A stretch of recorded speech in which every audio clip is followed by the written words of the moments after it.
Hello dear students, एक बार फिर से आप सभी का स्वागत है मेरे चैनल बेसिक इंग्लिश कोचिंग में। आज आपको प्रेजेंट कंटीन्यूअस, पास्ट कंटीन्यूअस पढ़ाने के तत्पश्चात मैं आपको फ्यूचर कंटीन्यूअस पढ़ाने वाला हूँ। कंटीन्यूअस का ये आखिरी टेंस है, तीन टेंस रहते हैं। जैसे आपने प्रेजेंट इंडेफिनिट पढ़ा, पास्ट इंडेफिनिट पढ़ा, फ्यूचर इंडेफिनिट पढ़ा, तो इंडेफिनिट के नियम खत्म हो गए और आप जान भी गए, ऐसी मैं उम्मीद करता हूँ। फिर प्रेजेंट कंटीन्यूअस खत्म हुआ, पास्ट कंटीन्यूअस, उसके बाद अंत में फ्यूचर कंटीन्यूअस है। ये जो टेंस है, ये सेंटेंस है, बहुत रेयरली आता है, पैसेज में बहुत कम आता है, बोलचाल की भाषा में प्रयोग किया जाता है। तो ये भी बहुत आसान होने वाला है आपके लिए। फ्यूचर कंटीन्यूअस टेंस, कंटीन्यूअस मतलब आप जान ही गए हैं, जारी रहना। तो मतलब काम कंटीन्यूअस टेंस में जारी रहता है, इसलिए इसका नाम पड़ा फ्यूचर कंटीन्यूअस टेंस। अब इसको पहचानेंगे कैसे, हाउ टू इंट्रोड्यूस, किस प्रकार हम पहचानेंगे इसको। तो इसमें हिंदी वाक्य अंत में रहा होगा, रही होगी, रहे होंगे, या हुआ होगा, हुई होगी, हुए होंगे, हुआ होगा, इस तरह के शब्द आते हैं लास्ट में। सामान्य रूप से यही शब्द आते हैं जो नीले अक्षरों में आप देख रहे हैं, ज़्यादातर यही आता है। लेकिन कभी कभी करता रहा होगा, पढ़ती रही होगी, दौड़ती रही होगी, खेलता रहा होगा, जाता रहा होगा, गाता रहा होगा, याद करता रहा होगा, इस प्रकार के शब्द भी आ जाते हैं। कार्य भविष्य काल में जारी रहता है, कार्य इस तरह से रहता है जैसे भविष्य काल में जारी है। तो इसमें क्या करते हैं हम, आई तथा वी सब्जेक्ट आप ध्यान रखिए, आई और बी सब्जेक्ट आप याद रखिए, इनके साथ सहायक क्रिया शैल बी का प्रयोग होगा। बाकी सभी सिंगुलर या प्लूरल कितने भी सब्जेक्ट, चाहे जो भी सब्जेक्ट हो, उनके साथ आपको विल बी का प्रयोग करना है। उनके साथ आपको क्या प्रयोग करना है, विल बी का प्रयोग करना है। उसके बाद वर्ब में यही आईएनजी फॉर्म लगेगा। तीनों कंटीन्यूअस में आईएनजी फॉर्म लगता है, बस केवल सहायक क्रिया बदल जाती है। बहुत ही आसान है अगर दिमाग लगा के समझा जाए कि अगर रहा है, रही है, रहे है आया तो ए जमार लगा के वर्ब में आईएनजी, रहा था, रही थी, रहे थे आया तो वाजवेर लगा के वर्ब में आईएनजी, और अगर रहा होगा, रही होगी, रहे होंगे आया तो फिर हम विल बी शैल बी लगाकर वर्ब में आईएनजी का प्रयोग करने से उसको बना देंगे। ये तो तीनों टेंस एकदम सिमिलर है, एक ही तरह से है, थोड़ा सा सहायक क्रिया का परिवर्तन है, इसको आप आसानी से जान सकते हैं। तो ये फिलहाल इसमें जो सहायक क्रिया है वो 2 वर्ड की है, two word, will be shall be. जैसे देखिए, माली फूल तोड़ रहा होगा, इसमें रहा होगा आ गया। मैं शाम को व्याकरण पढ़ रहा हूँगा, ये थोड़ा अटपटा सा लग रहा है। मैं शाम को व्याकरण पढ़ रहा हूँगा, थोड़ा अटपटा लग रहा है, लेकिन इसी तरह से आता है। मैं शाम को व्याकरण पढ़ता रहूँगा, इस तरह भी आ सकता है। हम अच्छे अवसर का इंतजार करते रहे होंगे, यहाँ देखिए रहे होंगे आ गया। रहा होगा, रहे होंगे, रहा होगा, या रही होगी भी आ सकता है। तो इस प्रकार सब आएंगे लास्ट में सब। यहां पर देखिए, सींचता रहा होगा, लेते रहे होंगे। तो इस प्रकार वाक्य के अंत में रहा होगा, रही होगी, रहे होंगे, या हुआ होगा, हुई होगी, हुए होंगे आदि शब्द आते हैं। तो इसको बनाने का बहुत ही इजी स्ट्रक्चर है। सबसे पहले आपको सब्जेक्ट ढूंढ कर लिख लेना है। सब्जेक्ट ढूंढने के लिए पिछले वीडियोज में मैंने बताया, फिर से मैं बता रहा हूँ, वाक्य के अंत में 2 या 3 शब्दों से कौन या किसने का प्रश्न करने पर सब्जेक्ट मिल जाएगा। अगर निर्जीव होता है तो आपको क्या का प्रश्न कर लेना है। फिर उसके बाद शैल भी लग जाएगा या विल भी लग जाएगा, वर्ब में आईएनजी जोड़ देंगे, आईएनजी फॉर्म, उसके बाद ऑब्जेक्ट लिख देंगे। जैसे यहाँ माली फूल तोड़ रहा होगा, कौन फूल तोड़ रहा होगा, माली, तो हम उसको लिख दिए the gardener.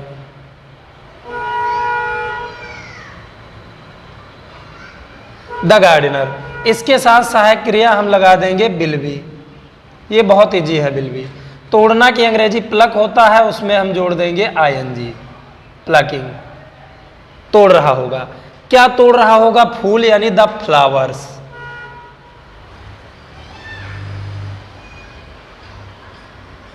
The flowers, the gardener will be plucking the flowers. इस प्रकार हम ट्रांसलेशन बना लेंगे। ध्यान रहे गाइस, केवल आई और बी यही है जिसके साथ आपको शैल लगाना है। आई और बी है जिसके साथ शैल लगाना है, यानी शैल बी लगाना है, या और बाकी जो भी सब्जेक्ट होंगे उसके साथ विल बी लगाना है। मैं शाम को व्याकरण पढ़ रहा हूँगा, कौन पढ़ रहा होगा, मैं, आई लिख दिया आई। अब आई के साथ शैल भी लगता है, आई शैल बी। फिर उसके बाद पढ़ना की अंग्रेजी रीड होता है, उसमें हम आईएनजी जोड़ देंगे, reading, I shall be reading. फिर क्या का प्रश्न करके ध्यान रहे, क्रिया जब आप लिख दें, वर्ब जब आप लिख दें, उसमें आईएनजी जोड़ दें, तो वहां से आपको किसको या क्या का प्रश्न कर लेना है, जिससे आपको ऑब्जेक्ट मिल जाएगा। जैसे कि पढ़ रहा हूँगा, तो मैं क्या पढ़ रहा हूँगा, उत्तर मिला व्याकरण, तो व्याकरण आप लिख दीजिए, ग्रामर। फिर उसके बाद शाम को, सुबह और शाम के लिए इन लग जाता है, इन इवनिंग। तो ये ट्रांसलेशन बन गया, I shall be reading grammar in evening. इस प्रकार हम फ्यूचर कंटीन्यूअस के अफर्मेटिव सेंटेंस की रचना करेंगे। निगेटिव और इंट्रोगेटिव तो बात की बात है, पहले आप अफर्मेटिव समझ लीजिए, उसके बाद निगेटिव भी बताता हूं और इंट्रोगेटिव भी।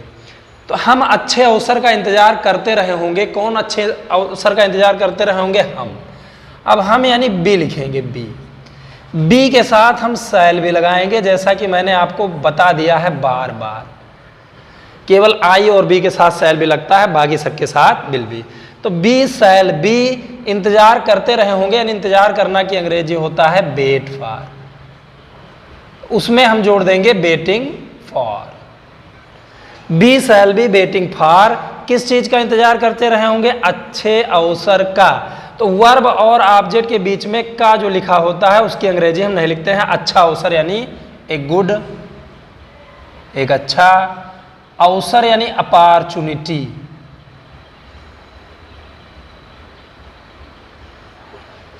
B shall be waiting for a good opportunity, हम एक अच्छे अवसर का इंतजार करते रहे होंगे। तो इस प्रकार आप इसको बनाइए। आई और वी ध्यान रखिए, इसके साथ शैल भी लगता है, बाकी चाहे जो सब्जेक्ट हो उसके साथ आपको विल भी लगाकर क्रिया में आईएनजी जोड़ देना है। जैसे वह कल ट्रेन द्वारा यात्रा कर रहे होंगे, कौन यात्रा कर रहे होंगे, वह। तो हम इसको लिख दिए दे। अब दे के साथ सहायक क्रिया लग जाएगा will be, they will B. अब यात्रा करना की अंग्रेजी होता है ट्रेवल, तो हम उसको लिख देंगे ट्रेवल और उसमें जोड़ देंगे I N G. Be they will be travelling. अब किससे यात्रा कर रहे होंगे, ट्रेन द्वारा, तो द्वारा की अंग्रेजी बाय होती है, बाय ट्रेन। तब हम ये लिखेंगे कल की अंग्रेजी टुमारो, TOMORROW। इस प्रकार हम बनाएंगे, दे will be travelling by train tomorrow. अगर किसी वाहन से यात्रा किया जाता है तो द्वारा के अर्थ में या से के अर्थ में हम बाई का प्रयोग करते हैं। तो वह कल ट्रेन द्वारा यात्रा कर रहे होंगे, दे will be travelling by train tomorrow. हम पुस्तकें खरीद रहे होंगे, कौन पुस्तकें खरीद रहे होंगे, हम। तो हम की अंग्रेजी हमने यहाँ पर लिख दिया बी, अब बी के साथ लग जाएगा शैल बी शैल बी। अब खरीद रहे होंगे, परचेज मतलब खरीदना या बाई मतलब खरीदना, जो भी आपकी इच्छा हो लिख दीजिए। बी शैल बी बाइंग, किसको खरीद रहे होंगे, पुस्तकें यानी द बुक्स। कभी कभी ऐसे वाक्यों में इन्फिनेटिव आ जाता है, इन्फिनेटिव बहुत ही कॉमन चीज़ है, इसको आप पहले से जानिए। किसी भी सेंटेंस में वो आ सकता है। प्रेजेंट परफेक्ट पढ़ाने के बाद मैं थोड़ा इन्फिनेटिव विस्तार से भी बताऊंगा। तो देखिए, रोहित अपने सपनों को पूरा करने। अब यहां पे पूरा करने क्या है, ये एक वर्ब है, लेकिन यहां पे पूरा करने यानी इन्फिनेटिव हो गया, इसमें ना नी ने जुड़ा है, तो इससे पहले टू प्लस वर्ब की फर्स्ट फॉर्म लगाएंगे।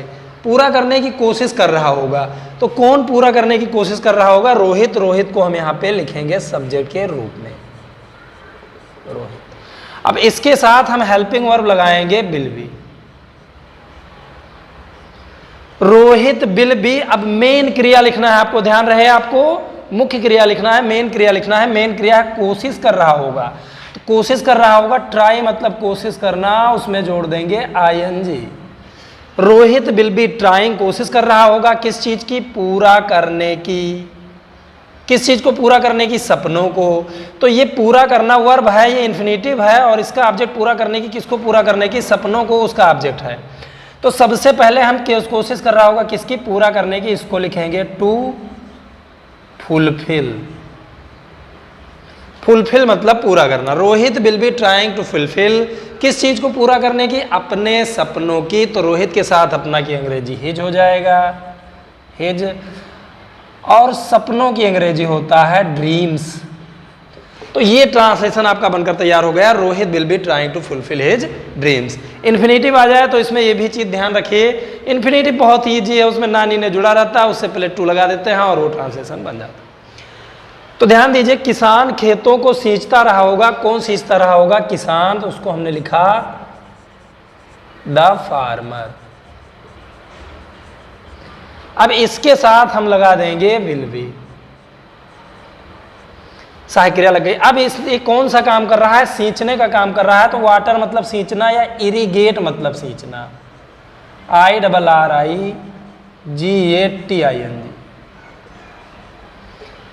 The farmer will be irrigating, किसान सींचता रहा होगा किसको? खेतों को। द फार्म्स, फार्म्स मतलब खेत होता है, या फार्मलैंड मतलब खेत होता है, फील्ड मतलब मैदान होता है।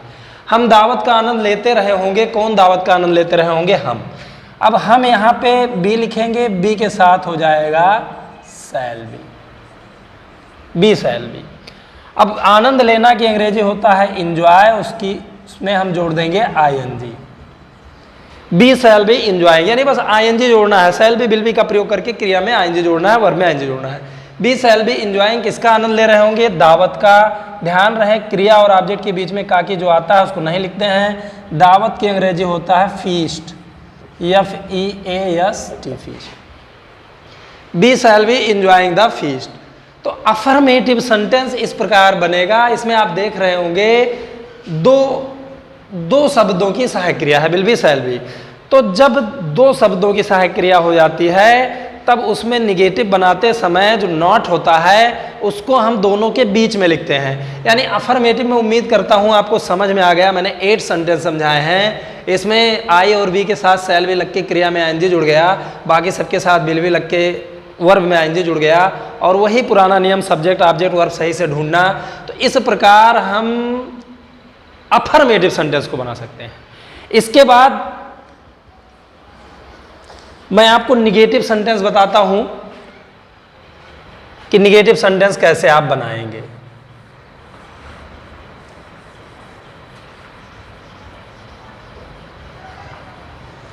डियर व्यूवर्स, मैं आपसे निवेदन करता हूं, मैं अपने वीडियोज के लिए बहुत मेहनत करता हूं और मैं कोशिश करता हूं कि जितनी अच्छी तरह हो सके आपको पढ़ा सकूं ताकि आपको इंग्लिश की नॉलेज अच्छी तरह हो जाए। लेकिन साथ में मैं ये भी आशा करता हूं कि अगर आप मेरे वीडियोज को देख रहे हैं तो अंत तक देखेंगे, और अगर आपने सब्सक्राइब नहीं किया है तो सब्सक्राइब जरूर करेंगे, और सब्सक्राइब कर चुके हैं तो अधिक से अधिक शेयर कर दीजिए ताकि मुझे और भी अधिक सब्सक्राइबर मिल सकें। तो आपको मैं निगेटिव सेंटेंस बताता हूं। निगेटिव सेंटेंस में बस क्या करना होता है कि नॉट कहां लगाना होता है ये देख लेना है। जैसे आप सबसे पहले कौन का प्रश्न करके सब्जेक्ट ढूंढेंगे,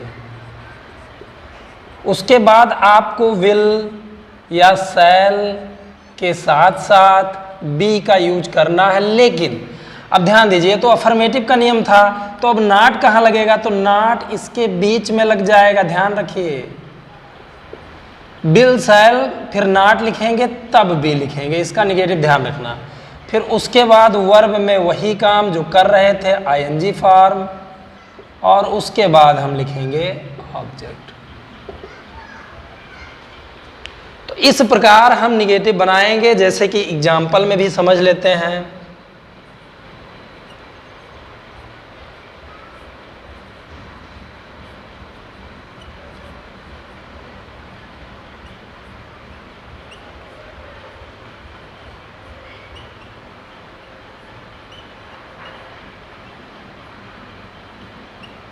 ट्रेन इस स्टेशन पर नहीं रुक रही होगी। कौन का प्रश्न करके हम ढूंढ लेंगे कौन नहीं रुक रही होगी? ट्रेन। तो ये सब्जेक्ट है, लिखेंगे ट्रेन। अब इसके साथ हम सहायक क्रिया लगाएंगे विल बी। लेकिन अब नॉट कहां लगना है? तो आप ये ध्यान रखिए कि नॉट यहां लगाएंगे। ये इस प्रकार नाट का प्रयोग होगा, यानी इसके बीच में नाट लगेगा। ट्रेन विल नॉट बी, या आप चाहें तो शॉर्ट फॉर्म लिख सकते हैं, मैंने फ्यूचर इंडेफिनिट में शॉर्ट फॉर्म बता दिया है। विल नॉट का वोंट बी और शैल नॉट का शैंट बी। तो इस प्रकार आप चाहे तो लिख सकते हैं ट्रेन विल नॉट बी, रुकना की अंग्रेजी हाल्टिंग। हाल्ट मतलब रुकना या स्टॉप मतलब रुकना। हाल्टिंग कहाँ रुक रही होगी? इस स्टेशन पर। स्टेशन के लिए एट लग जाता है, एट दिस स्टेशन। इस प्रकार निगेटिव सेंटेंस को हम बनाएंगे। फिर और भी देखिए थोड़ा सा,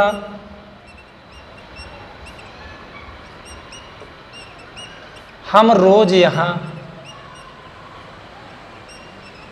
नहीं आते रहेंगे।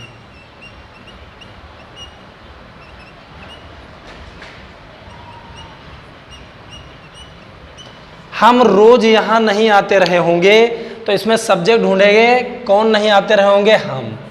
तो बी लिख देंगे, बी। इसके साथ सहायक क्रिया आप लगा दीजिए शैल बी, लेकिन नॉट कहाँ लगाना है ध्यान रखिए। दो तरह से आप कह सकते हैं, you can say two types, दो प्रकार से आप कह सकते हैं कि या तो शैल बिल के बाद नॉट लगाना है, और या तो बिल बी शैल बी के बीच में नॉट लगाना है। बात तो वही हुई, एक ही हुई, यानी आपको बीच में लिखना है, बी शैल नॉट बी। अब ये बन गया निगेटिव। अब वर्ब पे आते हैं, आते रहे होंगे, कम मतलब आना, उसमें आईएनजी जोड़ देंगे, कमिंग। कहाँ आते रहे होंगे? यहाँ, उसको लिख देंगे हियर। तब हम लिखेंगे रोज की अंग्रेजी यानी डेली। इस प्रकार निगेटिव सेंटेंस को बनाया जाता है, नॉट बीच में लगाना है। और देखिए,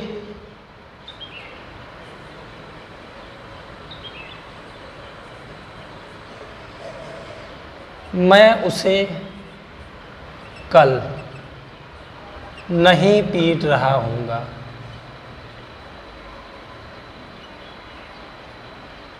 ये सेंटेंस थोड़ा सा अजीब लगता है, मैं उसे कल नहीं पीट रहा हूँगा। बोलचाल में ज़्यादातर इस तरह मैं कल उसे नहीं पीटता रहूँगा इस तरह बोल देते हैं, हालांकि ये सेंटेंस बहुत रेयर है, बहुत कम आता है। तो मैं उसे कल नहीं पीट रहा हूँगा निगेटिव है, कौन नहीं पीट रहा होगा? मैं। अब अगर आपको शॉर्ट फॉर्म लिखना है तो शैल नॉट का शॉर्ट फॉर्म आपको लिख देना है सैंट। ये मैंने आपको बता दिया है, आई सैंट, सॉरी यहाँ पे ISHANT, ये इसका शैल नॉट का शॉर्ट फॉर्म है सैंट, आई सैंट। अब उसके बाद बी तो आपको लगाना ही है, अगर शॉर्ट फॉर्म लिख रहे हैं तब भी बी लगेगा। देखिए अगर शैल को अलग कर दिया जाए, नॉट को अलग कर दिया जाए, तो शैल और बी के बीच में नॉट है कि नहीं है? बात तो वही हुई, चाहे आप शॉर्ट फॉर्म लिखिए चाहे आप लॉन्ग फॉर्म लिखिए, नॉट का प्रयोग दोनों के बीच में होगा। तो आई सैंट बी, पीटना की अंग्रेजी बीट, उसमें आईएनजी जोड़ देंगे, बीटिंग। किसको पीट रहा हूँगा? उसे यानी हिम। तब हम लिखेंगे कल। कल की अंग्रेजी इसमें टुमारो लिखी जाती है, क्योंकि फ्यूचर टेंस में आने वाले कल में काम होता है, इसलिए हम टुमारो लिखते हैं, एस्टरडे नहीं लिखते हैं। एक सेंटेंस और देखिए,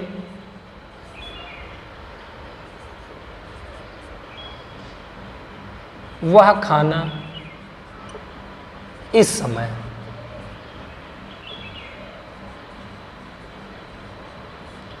नहीं बना रही होगी।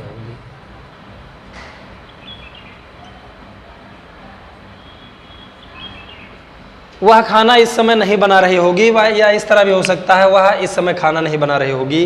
तो अगर शॉर्ट फॉर्म आप लिखते हैं तो भी आप बना सकते हैं अच्छी तरह। बना रही होगी कौन? वह। ये ऐसा लग रहा है कि स्त्री है, फीमेल है, तो यहाँ पे सी लिखा जाएगा, सी। अब अगर आप लिखते हैं बिल नॉट बी तब तो ठीक है, और अगर आप शॉर्ट फॉर्म में लिखते हैं तो मैंने बताया था वॉन्ट बी हो जाएगा। अब यहाँ से अगर बिल और नॉट को अलग किया जाए तो बिल बी के बीच में ही नॉट का प्रयोग है, तो यही इसका नियम रहेगा कि आपको नॉट का प्रयोग बी, इसके शैल बी या बिल बी के बीच में कर देना है। अगर शॉर्ट फॉर्म लिखते हैं सैंट या वांट तो बी उसके बाद हो जाएगा। तो सी वॉन्ट बी। अब बनाना की अंग्रेजी कुक, उसमें आईएनजी जुड़ जाएगा, कुकिंग। क्या बना रही होगी? खाना यानी फूड। तब हम लिखेंगे इस समय यानी दिस टाइम। तो इस प्रकार आपको निगेटिव सेंटेंस बनाना है। अब इसमें मैंने इस वीडियो में अफर्मेटिव और निगेटिव पढ़ा दिया है। इंट्रोगेटिव के साथ मैं अगले वीडियो में हाजिर होऊंगा, लेकिन तब तक मैं आपसे फिर वही बात दोहराना चाहता हूँ कि अगर मेरे वीडियो में आप नए हैं तो कृपया मेरे वीडियो को सब्सक्राइब कर लीजिए। मैं आपको सबसे बेस्ट क्वालिटी का मेथड जो है देने का भरसक प्रयत्न करता रहूँगा। और दूसरी बात यह है कि अगर आपने सब्सक्राइब कर लिया है तो मेरे चैनल को जो है शेयर करते रहिए ज़्यादा से ज़्यादा व्हाट्सएप पर या फेसबुक पर। इस वीडियो में आज इतना ही। शेष धन्यवाद।